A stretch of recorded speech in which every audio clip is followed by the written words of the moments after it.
Kita harusnya mencontoh di Finlandia. Dia punya sekolah itu cuma 3 jam saja. Selebihnya, anak-anak diajar untuk apa? Belajar tentang kehidupan dengan Tuhan. Itu yang top. Nggak kayak kita selama ini. Dari pagi, kalau beruang sampai jam 4 sore. Pulang di rumah, udah capek, suruh bikin PR. Terus kapan mikirin Tuhan? Finlandia. Dan tidak ada ujian. Tidak ada nilai. Karena nggak penting. Supaya mereka tidak terbiasa dengan angka. Karena angka itu yang membuat sombong, gue lebih pintar lu nggak gini.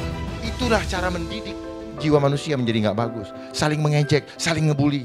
Tetapi kalau yang tulus, yang kitanya nyaman, kitanya damai. Tetapi kalau nggak tulus, bukan dari Tuhan. Kalau nggak kudus, pasti tidak membuat kita damai sejahtera. Karena ada kepentingan, ada firmannya kok. Cuman nanti kalau buka panjang. Mementingkan diri sendiri, kepentingan-kepentingan. Dan ada ketidakadilan. Berikutnya, bagaimana ketakutan dapat membinasakan kita? Hosea 4 ayat 6. Cuma satu kuncinya. Umatku binasa karena kekurangan pengetahuan.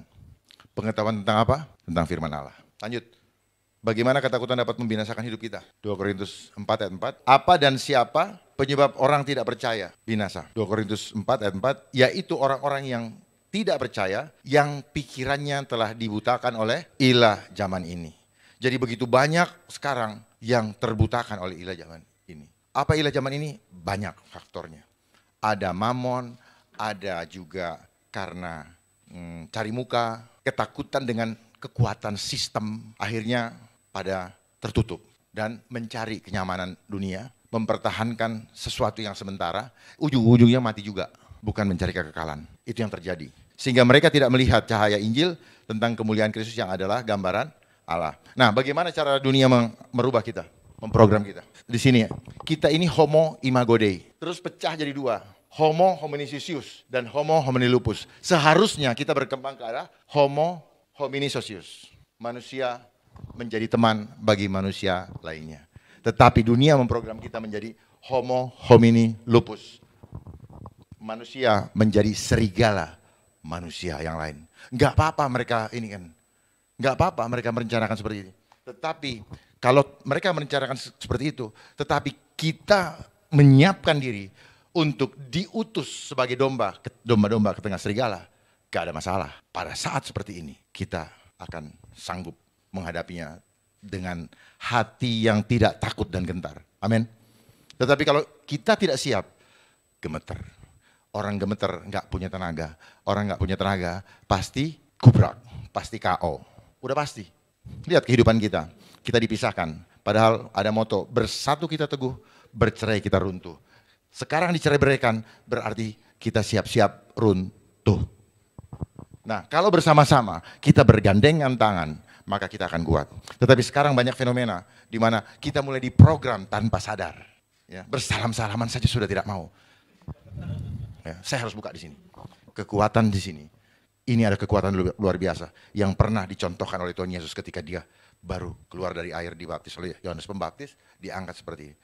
Kalau kita bisa merasakan tangan kita, ini ada kekuatan seperti ketarik. Ini bisa berjam-jam tanpa capek. Karena saya tidak pakai kekuatan. Ada kekuatan Tuhan yang memegang. Dan saya merasakan itu. Jangan main-main dengan tangan ini. Karena tangan ini adalah untuk menerima dan memberi. Kenapa bukan kaki? Tangan ini.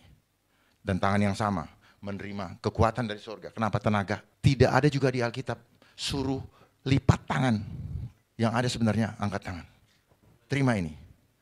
Terus terima dari kekuatan dari surga. Dan tumpang tangan. Bagikan, impartasikan. Itu yang Tuhan mau. Jangan begini.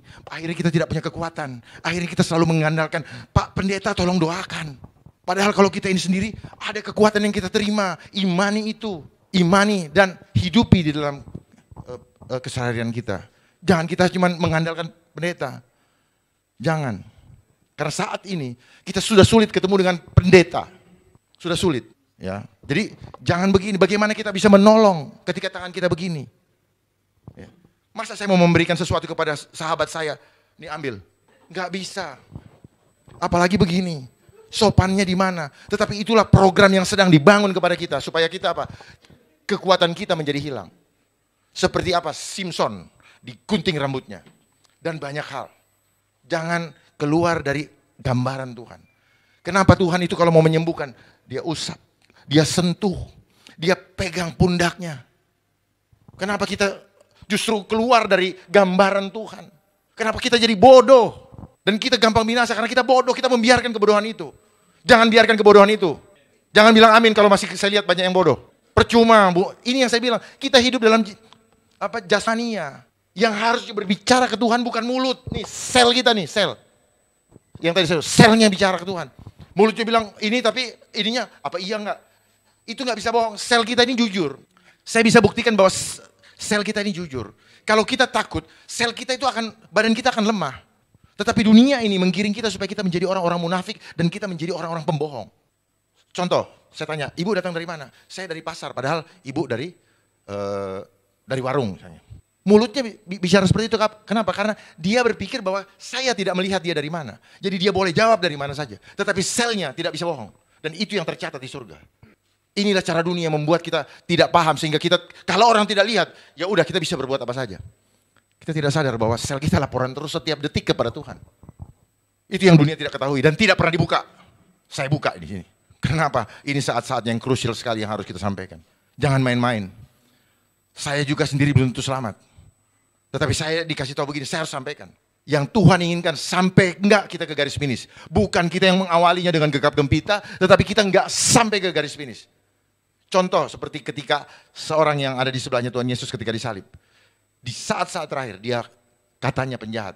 Tetapi dia cuma bilang ketika engkau berada di surga, ingatlah aku. Selesai. Saat ini juga kau berada di sana. Mendingan yang seperti itu. Daripada yang hidup gegap gempita dengan segala macam banyaknya. Jangan bermain dengan jumlah. Saya melihat banyak sekali yang bermain dengan jumlah. Oh jumlahnya pengikutnya banyak. Bukan itu yang Tuhan mau. Tuhan mau melihat hatimu. Bukan rupa, bukan jumlah. Karena jumlah selalu berhubungan dengan yang tadi saya sebutkan, angka-angka tadi. Tuhan mau melihat kualitas, bukan jumlah. Jumlah ini adalah ada nilai magis, ada kekuatan magicnya, ada roh di situ di angka-angka ini. Karena angka ini sejarahnya adalah ketika manusia kehilangan kemuliaan Tuhan, dia ingin membangun kemuliaan manusia dengan membuat simbol-simbol angka supaya kelihatan derajatnya siapa yang lebih tinggi, siapa yang rendah. Di situ rahasianya. Makanya tujuan dari segala sesuatu yang tujuannya tidak bagus, itu akan menghancurkan kita. Termasuk handphone ini. Pembuatnya kita nggak sadar bahwa dia punya maksud jelek, jahat kepada kita.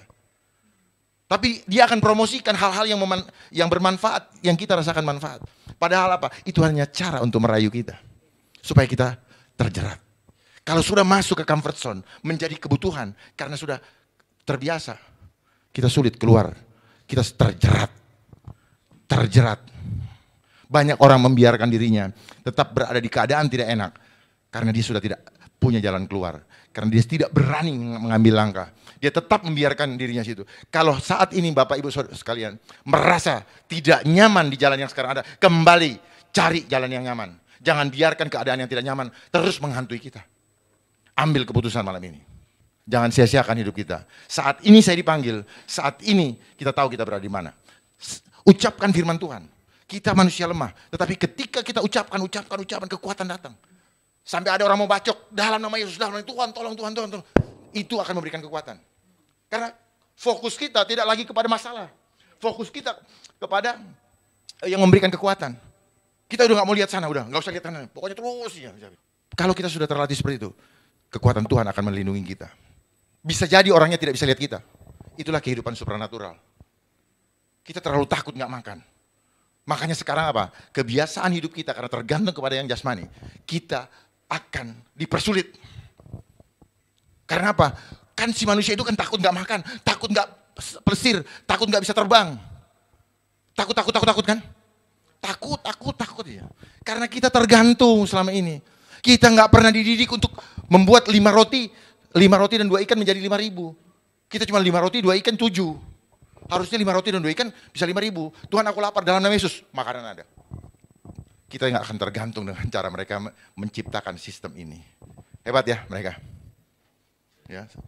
Nah, disinilah homo homini lupus dan akhirnya kita menjadi manusia serigala.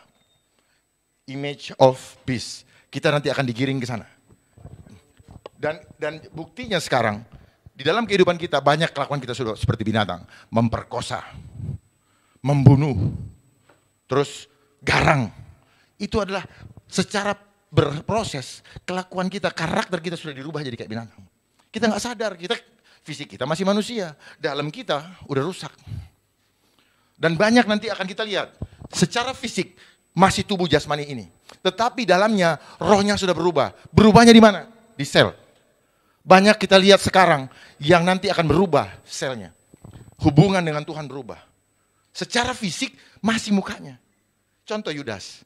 Kurang apa Yudas setiap hari bersama Yesus? Di akhir-akhirnya, wajahnya dan tubuhnya masih Yudas bukan?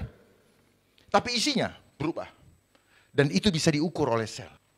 Jadi kalau Bapak Ibu melakukan dusta, mulutnya bisa ngomong apa saja, menyampaikan saksi dusta.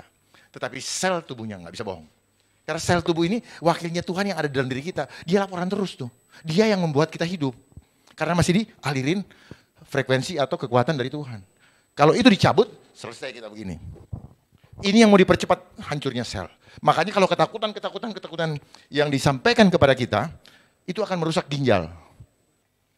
Nah ini tubuh kita. Ya, kenapa banyak yang mati? Karena nggak ngerti ilmunya. Ini yang diganggu nih. Ini di dalam tubuh kita. Saya bacakan tubuh manusia. Tubuh manusia terdiri dari berbagai jaringan. Nih, jaringan itu adalah hubungan sel. Merupakan kumpulan dari sel. Sel adalah bagian terkecil dari tubuh yang merupakan satu unit biologis hidup yang dapat membentuk zat-zat dan sebagainya. Sel dapat membelah diri. Dia bisa regenerasi.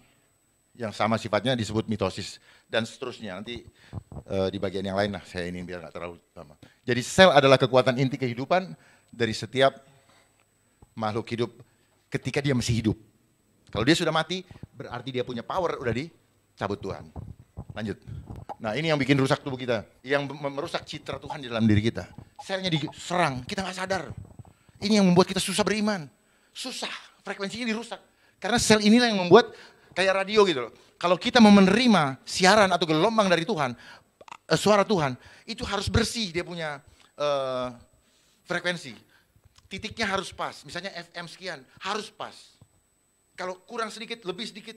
Nah, ini yang dirusak sel di dalam tubuh kita untuk dirubah, diintervensi gelombangnya, frekuensinya oleh iblis di sel. Kalau ini sudah rusak gara-gara makanan, ini sayur ya, kita pikir sayur bagus, ternyata pakai pestisida, ternyata hidroponik, buah-buahan anorganik, pupuk anorganik, bungkus plastik, ini semua merusak badan kita. Makanan junk food, makanan pengawet, semua ternyata merusak. Tetapi kita dibikin manja, dibikin gampang. Gak usah cari lagi ke, akhirnya pertanian kita juga hancur. Inilah proses penghancuran semuanya. Obat-obatan, semua kita masukin racun. Ayam potong, dikasih suntik ini. Kita makan, dia membangun opini. Asapnya bagus. Rasanya. Terus yang ini di endorse, bintangnya cantik. Jadi kita belinya apa? Beli opini. Ini sama seperti yang tadi, opini lagi. Lewat apa? Lewat, lihat terus kan. Hari-hari panas, hari-hari dingin, hari-hari teh botol. Nah, gitu. Di mana-mana ada Coca-Cola, terus begitu. Saya bukakan pelan satu-satu supaya tahu bahwa apa yang kita rasakan, semua ini adalah opini yang dibangun. Apakah itu real? Enggak. Nah ini, akibat organ yang rusak. Kalau limpahnya rusak, mukanya pucat, lemah. Ini semua sudah ada rumusnya. Ini yang dirusak oleh makanan. Nah cuman kan karena baru 80%, ini yang 20%. Jadi program mereka sudah 80%. Yang 20%, kelamaan dia mau bom. Gitu. Mau dibom. Karena kita udah lemah. Kalau kita punya kekuatan tinggal 20%, kita diginiin aja sedikit. Didorong sedikit aja udah pasti jumpalitan. Paham ya? Jadi sudah 80% program mereka. Tinggal 20% lagi. Nah 20%-nya mungkin dia pikir Tuhan Yesus mau datang cepet-cepet bikin mereka tekduk gitu. Jadi ini, silakan difoto, silakan dilihat supaya bisa dipahami. Ya kalau saya bacakan semua itu, ginjal, gangguan, curiga, cemburu, ketakutan. Ini begitu ini terganggu, ini kan gara-gara selnya rusak. Jadi terganggu. Ya. Oke, limpa, pucat, lemah, mudah mimisan, gangguan, bentuk tubuh gemuk, itu limpa. Jadi akhirnya support ke otak kurang. Nggak salah, karena apa? Karena kita disuruh makan 3 kali sehari. Betul, 3 kali makan itu nggak bagus 3 kali sehari. Coba rubah jadi 2 kali sehari. Minimal 10 jam sekali. Makanya kita disuruh puasa kan, itu yang bikin kita sehat. Gangguan bentuk tubuh kurus, gangguan lambung, sendawa, kembung. Ini, begitu ini keluar gara-gara stres, mati juga bos. Nih, gangguan emosi, mudah melamun, histeris, cemas. Ini gara-gara itu. Gara-gara semua promosi bisa begini kita. Terus ginjal, gangguan belajar, lupa, sulit konsentrasi, gangguan telinga, berdengung, vertigo, gangguan tulang, osteoporosis, sakit pinggang, lutut lemas, gangguan reproduksi, menurunnya gairah seks. Itu gara-gara ginjal. Makanya dihantam terus. Dan akhirnya muncul obat kuat. Loh, bener. Jadi gini, mereka membuat masalah, lalu dengarkan baik-baik. Mereka, ini bukan main-main loh. Mereka membuat masalah, lalu nanti masalah itu kita cari solusinya. Mereka kasih supaya terputar terus jadi duit, ngerti nggak? Supaya jalan industrinya. Inilah selama ini kita rusak gara-gara ini. Nyeri, hati, nyeri dan kaku saat bergerak. Mudah nyeri leher, bangun tidur badan tidak segar malah pegal-pegal, nyeri lutut. Saat naik turun tangga, nyeri tumit kaki, nyeri sendi, kaku sendi. Kayak orang apa nih? Asam urat. Itu gara-gara liver. Nah, gangguan emosi, jadi mudah terkejut. Kemudian jantung, gangguan tidur. Itu menjadi sulit gara-gara jantungnya ada gangguan. Mudah mengigau, insomnia, susah tidur, staminanya turun, lesu, napas pendek, mudah capek, berdebar-debar. Gangguan emosinya apa? Ini mudah terkejut. Orang yang jantung juga pendendam. Kemudian paru-paru, gangguan kulitnya kusam, itu paru-paru. Tapi gangguan emosinya apa? Gampang sedih. Orang yang sedih itu gampang kena paru-paru basah, gampang kanker. Kulit kusam tidak cerah, keriput, jerawat, kering, gangguan. Nah, ini semua kan ada obatnya nih, ada solusinya. Supaya apa? Supaya jadi semua ujung-ujungnya ini. Jadi caranya mereka bekerja, bikin jadi masalah, lalu nanti muncul reaksi, lalu kasih solusi. Ini yang dibilang apa?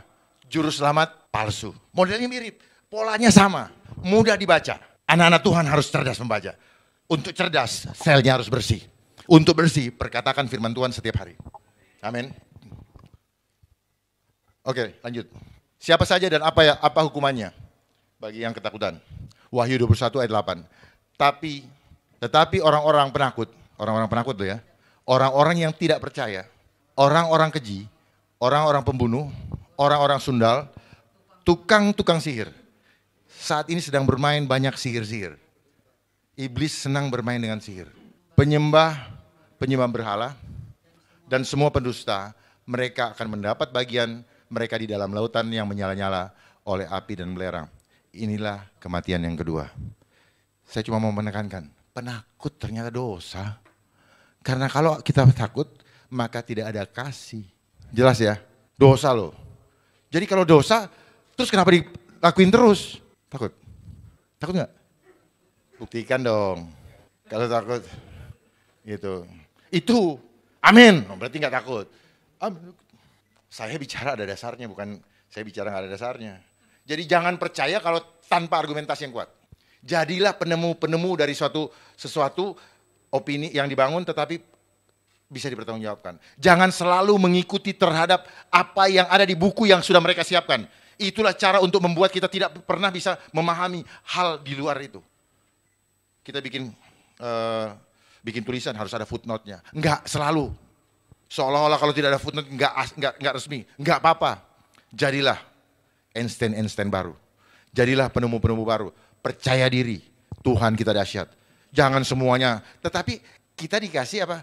Reward. Apa rewardnya? Gelar. Setelah itu apa? Sebenarnya kita jadi follower. Hanya dikasih seragam. Demen ya? Ya, itulah caranya dunia. Selalu ada award, ada... Ya pokoknya gitulah, dikasih yang gini. Supaya apa? Supaya orang pengen sana. Sehingga kita lupa waktu untuk Tuhan. Kita harusnya mencontoh di Finlandia. Dia punya sekolah itu cuma 3 jam sehari. Selebihnya anak-anak diajar untuk apa? Belajar tentang kehidupan dengan Tuhan. Itu yang top. Enggak kayak kita selama ini. Dari pagi kalau perlu sampai jam 4 sore. Pulang di rumah udah capek suruh bikin PR. Terus kapan mikirin Tuhan? Finlandia. Dan tidak ada ujian. Tidak ada nilai. Karena nggak penting. Supaya mereka tidak terbiasa dengan angka. Karena angka itu yang membuat sombong, gue lebih pintar lu nggak gini. Itulah cara mendidik jiwa manusia menjadi nggak bagus. Saling mengejek, saling ngebully. Ya. Seperti hoax sekarang yang 10 tahun belakangan ini marak. Itu cara mereka menciptakan opini. Untuk membangun bahwa hoax berita ini. Sekarang ketika mereka mau bermain, yang benar dibilang hoax, dibolak-balik. Itulah tipu muslihat iblis. Ya, harus cerdas melihat tipu muslihat iblis. Saya sudah selidiki. Tetapi apa karena mereka punya kekuatan media, mereka akan mendominasi penyampaian berita sesuai dengan maunya mereka. Sayangnya, tidak pernah bisa untuk mereka perdebatkan atau buktikan. Kenapa? Dia pegang. Dan orang tidak bisa lagi protes. Kebenarannya di mana? Seolah-olah mereka memegang kebenaran absolut. Padahal kebenaran absolut cuma ada di dalam Tuhan. Amin. Tanpa di luar Tuhan, semua ada embel-embel. Berikutnya, sedikit lagi. Kenapa harus mendapat hukuman? Roma 6 ayat 23, sebab upah dosa ialah maut. Tetapi karunia Allah ialah hidup yang kekal dalam Kristus Yesus Tuhan kita. Berikutnya, siapakah Kristus Yesus? Kolose 1 ayat 15-16, Ia adalah gambaran Allah. Ia adalah gambar Allah yang tidak kelihatan. Berarti gambar Allah itu kita disuruh membayangkan Allah lewat kehadiran Yesus. Kita harus, yang lain-lain mereka nggak punya gambaran, makanya mereka kemana-mana gitu loh. Itu makanya imajinasi itu, gambar itu ya imajinasi. Ini yang harus kita pahami. Beriman itu melihat gambar Tuhan lewat pikiran kita, lewat imajinasi kita yang tidak kelihatan tadi. Paham ya? Makanya mereka juga mempromosikan sesuatu dengan dikasih terus ke muka kita supaya kita lihat dan kita percaya. Padahal itu adalah cara mereka membuat opini supaya kita terimajinasi dengan apa yang mereka inginkan. Luar biasa mereka. Semuanya ada uang di balik itu. Karena yang kerjanya juga dapat duit. Hoax ini ada yang dapat duit. Gitu. Sudah mulai terbuka kan? Karena di dalam Dialah telah diciptakan segala sesuatu yang ada di sorga dan yang ada di bumi, yang kelihatan dan yang tidak kelihatan. Baik singgasana maupun kerajaan, baik pemerintah maupun penguasa. Segala sesuatu diciptakan oleh Dia dan untuk Dia. Artinya tidak boleh tidak untuk Dia. Amin. Kalau tidak untuk Dia, berarti itu adalah kekuatan di luar Dia. Harus firm. Jangan main-main, harus firm. Siapkan keputusan dari saat ini untuk menghadapi keadaan yang tidak kita harapkan. Tetapi kita udah tahu, itu pasti terjadi. Karena itu adalah penggenapan firman Tuhan. Jangan ditolak, tetapi minta kepada hikmat kepada Tuhan. Supaya Dia sendiri yang menuntun kita, apa yang harus kita kerjakan. Caranya, selnya harus bersih. Selnya harus bersih, berarti kita takut akan Tuhan. Hikmat adalah permulaan takut akan Tuhan. Tidak takut akan Tuhan, gak akan pernah dapat hikmat. Caranya untuk takut akan Tuhan, selnya harus bersih. Kalau selnya nggak bersih, kita nggak ngerti kita ini takut Tuhan apa enggak. Karena sel itulah yang cerdas. Dia yang ngasih tahu. Jadi banyak orang bilang, oh aku berhikmat. Hikmatnya dunia apa? Hikmat Tuhan. Ini yang orang tidak ngerti. Orang ribut berhikmat. Berhikmat cuma satu, pilih takut akan Tuhan. Udah itu. Berhikmat itu selalu memilihnya tepat. Tidak pernah terlambat, tidak pernah terlalu cepat. Tidak banyak, tidak sedikit. Tepat exactly. Itu ini. Nah, yang tepat di dalam kehidupan seperti ini apa? Memilih apa? Tuhan. Gak ada yang lain. Kekuatan, kasih, ketertiban. Tidak setengah-setengah, tidak seperempat, 3/4. Full. Kita harus bayar harga. Pengikut Kristus bayar harga. Pikul salib. Juga bukan cuma slogan, bukan cuma teori. Praktek. Tuhan mau praktek. Tuhan gak butuh teori. Teori udah banyak kata Tuhan. Kamu terlalu banyak berteori. Banyak kali ngomong kau katanya. Yang aku mau kau lakukan sekarang. Jangan kita jadi Petrus. Puji Tuhan, Petrus bertobat. nemuin Tuhan di Galilea. Tapi Yudas, dia pergi selamanya. Sia-sia dan binasa. Apakah Tuhan tidak bisa menolong? Bisa, tapi banyak di antara kita sudah mendengar kebenaran, tetapi tidak bisa menerimanya. Itu nanti yang akan jadi seperti Yudas. Berikutnya, apakah bukti gambaran Allah juga ada dalam diri kita? Ini ayatnya. Gambaran sel itu satu sebenarnya. Ini yang dirusak sama iblis. Sudah sejak lama, karena kalau selnya kuat, kita jadi manusia sakti. Kita bisa terbang, kita bisa berjalan seperti Yesus di air. Seperti tadi saya gambarkan. Bisa jalan di air, karena selnya cerdas. Selnya terhubung dengan sana, itu gak butuh makanan fisik. Itu yang membuat kita tuh ditakut-takutin, karena apa? Kalau lu gak ikut begini, lu gak bisa makan. Kejadian 1 ayat 26, berfirmanlah Allah, baiklah kita menjadikan manusia kita menurut gambar dan rupa kita. Terjemahan yang baru diganti kami. Oke kita, pengertian kita kenapa banyak? Bukan Bapa, Putra dan Roh Kudus. Tetapi Allah Bapa, Bapa Yahweh bersama dewan kerajaan surga, malaikat-malaikatnya. Setiap mengambil keputusan penting, Allah Bapa selalu membicarakannya, merundingkannya dulu. Begitu. Ya. Supaya mereka berkuasa, supaya kita berkuasa. Atas ikan-ikan di laut, dan burung-burung di udara, dan atas ternak, dan atas seluruh bumi, dan atas segala binatang melata yang merayap di bumi. Jadi tujuannya apa? Kita berkuasa, bukan kita dikuasai. Engkau akan menjadi kepala, bukan ekor. Jadi kepala itu apa? Penguasa dunia. Harusnya. Tetapi karena kita rusak gambaran Allah, kita yang dikuasai. Kenapa kita tidak mampu? Ya karena kita digrogoti. Digrogoti sel kita, kekuatan sel kita. Kekuatan sel inilah yang dibilang, kalian tidak usah berdoa bertele-tele. Karena rohmu akan menyampaikan sendiri. Bahasa lidah tuh sebenarnya selnya yang nyampein. Makanya lidahnya pada itu selnya yang ngirim berita telegram ke surga. Itu sel. Seperti itulah sel bekerja. Telegraf, telex, print, semua belajar dari tubuh manusia. Tetapi kenapa tidak diungkap? Supaya jadi duit. Hebat. Kenapa pada pakai kacamata? Rusak matanya. Satu orang bisa beli 20 kacamata. Luar biasa. Termasuk gigi-gigi kita. Bolak-balik, bolak-balik. Termasuk yang saya lihat ini juga. Belanja juga. Coba, saking tidak mengertinya. Saya berharap kalau mendengar sini, tolong dengarkan dan lakukan. Karena firman itu harus dihidupi. Kalau dihidupi dengan cara seperti ini, ya nggak akan keterima. Gitu. Terus sejak kapan? Berikutnya. Sejak kapan rusaknya gambaran Allah pada manusia?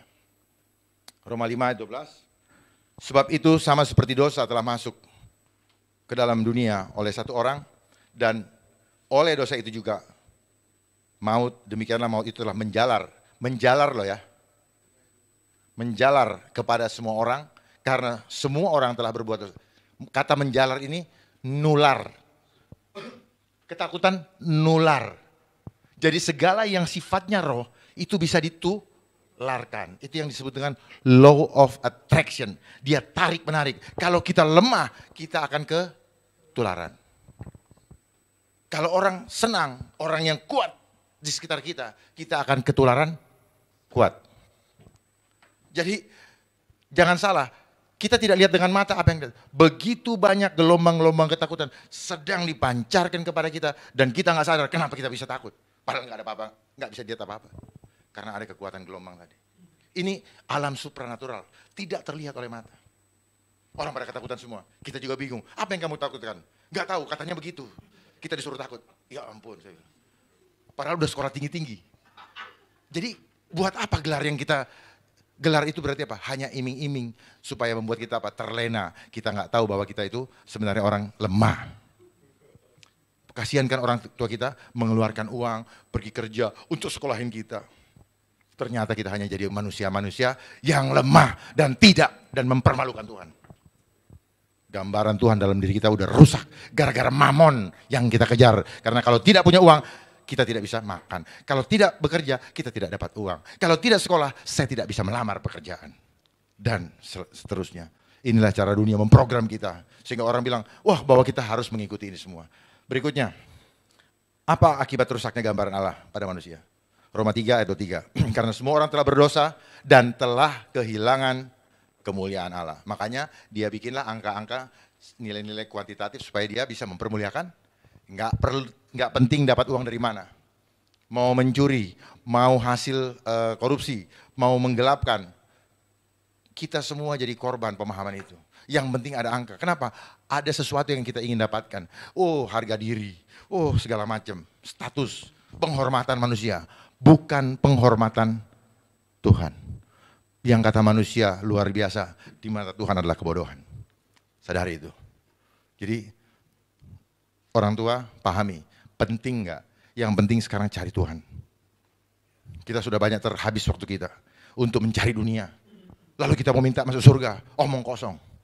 Kalau kita tidak sungguh-sungguh menyerahkan sepenuhnya hidup kita di saat-saat terakhir. Kalau kita mau mengikuti, udah lama kita ninggalin Tuhan sebenarnya. Udah lama kita membuang-buang waktu.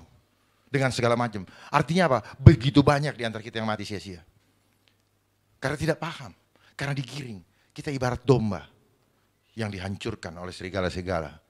Serigala apa? Serigala sistem. Yang tersistem. Kita ingin digiring tadi menjadi manusia-manusia serigala. Image of beast. Apakah Allah membiarkan keadaan tersebut? Tidak. Yohanes 3 ayat 16. Karena begitu besar kasih Allah akan dunia ini sehingga ia telah mengaruniakan anaknya yang tunggal supaya setiap orang yang percaya kepadanya tidak binasa melainkan beroleh hidup yang kekal. Jadi Tuhan tidak membiarkan. Jadi kita respon dong. Kalau Tuhan tidak membiarkan, jangan kita biarkan diri kita hancur tidak berdaya. Bangun kembali. Bangkitkan kembali image of God, gambaran Tuhan dalam diri kita. Dengan apa? Pelihara sel kita. Kalau sel kita rusak, kita mau beribadah, akhirnya apa? Rasa lemesnya membuat kita susah untuk apa tuh? Kalau orang sedang khusyuk, fokus. Itu. Jadi jaga selnya, tubuh sehat, baru kita maksimal. Kalau tubuhnya loyo, kita sudah tiba. Jadi jangan bilang, nanti kalau saya sudah tua lah baru cari Tuhan. Kenyataannya apa? Semakin tua semakin malas cari Tuhan. Akhirnya apa? Ya sudahlah kita dibegini aja. Yang penting kan percaya. Come on. Jangan terdoktrin oleh yang penting percaya kita selamat. Di mana-mana apa? Orang harus berkeringat di ladang Tuhan. Orang harus berkeringat di ladang. Baru dia bisa dapat mahkota. Kita selama ini terbuai dengan yang penting, yang penting, yang penting. Tidak. Lalu kapan kita mau menjadi saksi Kristus? Tugas Tuhan, tugas dari Tuhan kepada kita. Sebelum Yesus naik ke surga. Jadikan seluruh suku bangsa menjadi murid. Baptislah mereka dalam nama ini. Dan aku akan menyertaimu sampai kepada akhir zaman. Dan kenapa pesan dan tugas yang mulia itu disampaikan setelah Yesus bangkit? Artinya apa? Kita akan dijaga karena apa? Tuhan Yesus sudah dapat kuasa. Amin. Dapat kuasa artinya kita juga berkuasa untuk membawa jiwa-jiwa kepada Tuhan. Tetapi yang terjadi saat ini, jiwa-jiwa sedang direbut untuk dibawa dipersembahkan kepada iblis. Jangan sampai banyak organisasi yang menjadi seperti itu. Tuhan marah. Ya. Tuhan suruh bawa jiwa-jiwa, malah jiwa-jiwa dibawa ke sana. Gitu. Kenapa? Kalau ngajar takut berarti bawa ke sana. Titik. Karena frekuensi ketakutan bukan dari Tuhan. Selesai. Tidak usah banyak argumentasi. Apakah tujuan Allah mengaruniakan anaknya bagi kita? 1 Yohanes 5 ayat 13, semuanya itu kutuliskan kepadamu supaya kamu yang percaya kepada nama anak Allah tahu bahwa kamu memiliki hidup yang kekal. Gampang tuh. Supaya kita tahu semua itu ditulis untuk itu. Masa kita nggak percaya? Percaya dong Pak. Kalau nggak percaya, aduh, mata kita melihat tapi mata kita nggak lihat dong. Pandanglah ada Tuhan di hadapanmu. Pandanglah ada Tuhan di sebelah kananmu. Maka engkau tidak akan pernah ketakutan. Tuhan ada di sebelah kanan kita. Cuman kita tidak melatih sel kita untuk melihat itu. Firman Tuhan ada di sini loh. Ada di masing-masing kita loh. Berarti kita nggak usah takut. Itu ya. Jadi di dalam alam supranatural, sebenarnya Tuhan ada di sebelah kanan kita. Kita aja yang nggak lihat. Karena mata kita sudah tertutup. Kita hanya terbiasa melihat batunya. Kita nggak diajar melihat udangnya. Kita sering tertipu oleh udang di balik batu. Kita hanya melihat rupa. Padahal rupa ini bisa menipu rasa. Makanya iklan Fuji Color mengatakan apa? Tidak seindah warna aslinya. Don't judge the book by the cover. Itu semua karena apa? Karena kita suka di ini rupa. Kita suka memperbaiki yang kelihatan. Dan segala macam. Tetapi dalamnya kita tidak bersihkan. Outer beauty-nya kita pelihara. Inner beauty-nya kita tidak pelihara. Kalau inner beauty tidak pelihara, itu cuma sekilas. Begitu gini, langsung dia kayak rumput. Langsung layu. Akhirnya harus cari duit terus untuk mempercantik diri. Padahal kalau dari dalamnya bagus, akan terpancar keluar. Cantik. Itu yang Tuhan mau. Tuhan tidak melihat rupa, tapi Tuhan melihat hati. Hati itu apa? Jiwa. Selama ini kita dibikin bingung. Yang mana sih hati? Hati itu lever, hati apa? Atau yang jantung. Gambar jantung dibilang hati. Kan membingungkan kan? Mereka juga yang bikin kita bingung. Padahal hati itu ada di jiwa. Itulah yang disebut dengan perasaan. Itu. Ya, tapi ya udahlah jadi duit lagi. Ada Valentine Day, kirim-kirim hati, emoji dan sebagainya. Ya, berikutnya sedikit lagi. Kenapa kita harus percaya kepadanya? Roma 1 ayat 17. Sebab di dalamnya nyata kebenaran Allah yang bertolak dari iman dan memimpin kepada iman seperti ada tertulis, orang benar akan hidup oleh iman. Apa alasan harus beriman? Iman adalah dasar dari segala sesuatu yang kita harapkan dan bukti. Dasar loh ya. Dasar dari segala sesuatu yang kita harapkan. Jadi kalau kita mengharapkan sesuatu, bangun dulu dasarnya. Dasarnya apa? Pahami kebenaran. Punya pengetahuan yang benar. Punya dasar yang benar. Supaya kita bisa mengharapkan sesuatu dan kita bisa meraihnya lewat kekuatan Tuhan. Karena yang tidak terlihat dari segala bukti dan segala sesuatu yang tidak kita lihat. Yang kita tidak lihat apa? Itu yang punya kekuatan luar biasa. Kita fokus selama ini kepada yang kelihatan. Padahal yang kelihatan hanya sementara. Jadi bagaimanakah cara kita menumbuhkan iman kita? Iman timbul dari pendengaran dan pendengaran oleh firman Kristus. Jadi pendengaran. Nah, bagaimana untuk mengimani firman? Perkatakan. Yosua 1 ayat 8, jangan lupa perkatakan. Jadi kita mengulang-ulangi repetition tadi firman Tuhan supaya terekam di dalam sel kita. Caranya ulang terus. Firmannya sudah ada. Jadi apa yang dilakukan oleh dunia dengan membangun opini, dia meniru apa yang ada di dalam firman Tuhan. Ulang terus. Mau tidur, mau jalan dalam nama Yesus. Ingat Tuhan terus. Jangan ingat duit. Karena kalau kita ingat duit, kita nggak mendahulukan Tuhan. Carilah dahulu kerjaan Allah dan kebenarannya, maka semua ditambahkan. Tetapi dunia ini balik, suruh cari tambahannya, baru nanti kalau cari Tuhan kalau ingat. Kalau nggak capek, itu. Kalau nggak capek itu apa? Selnya lagi lemes. Lah bagaimana mau cari Tuhan kalau selnya rusak? Selnya lemes, nggak bisa. Jadi pelihara sel kita. Itulah betapa luar biasanya iblis melemahkan sel-sel kita sehingga kita menjadi malas cari Tuhan. Selnya itu loh. Kita nggak dapat power soalnya karena receivernya rusak. Ya, penerima kekuatannya. Baik, saya akhiri saja. Saya rasa sudah bisa ditangkap. Jadi kunci kemenangan dari ketakutan adalah 1 Yohanes 5 ayat 4. Sebab semua yang dilahirkan dari Tuhan, ia menaklukkan dunia. Dan inilah kemenangan yang telah menaklukkan dunia, yaitu iman kita. Balik lagi kan iman. Bagaimana iman kita? Kitanya siapa? Tuhan. Image of God. Ingat Tuhan.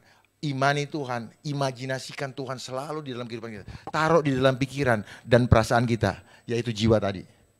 Jangan sampai lepas gambaran yang lain yang dimasukkan ke dalam jiwa kita. Itu yang akan membuat kita direbut. Nah, kalau gambaran lain, frekuensi lain, maka ketakutan yang akan kita dapatkan. Selalulah perkuat frekuensi Tuhan. Gambaran, pikiran, dan perasaan Tuhan itu adalah frekuensinya Tuhan.